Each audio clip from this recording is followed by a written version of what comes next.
Kviečiame paskelbti nugalėtoją. Labai džiaugiuosi, kad čia ne vokas, paskui būtų įtarimų visokio.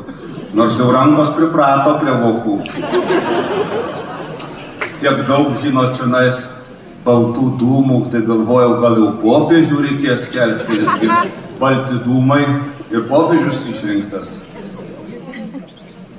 Jeigu mane pakvietė paskelbti šitą nominaciją, tai jau supraskite, kad aš šiandien į Alytų atvažiuodamas išgarsėjau kaip, reiškiasi, katinų globėjas.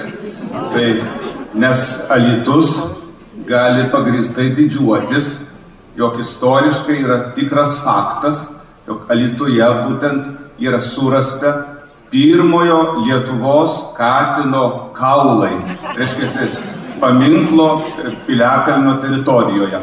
Ir reikėtų paminklą pastatyti pirmajam Lietuvos katinui ir tada jums prasidės katino dienos.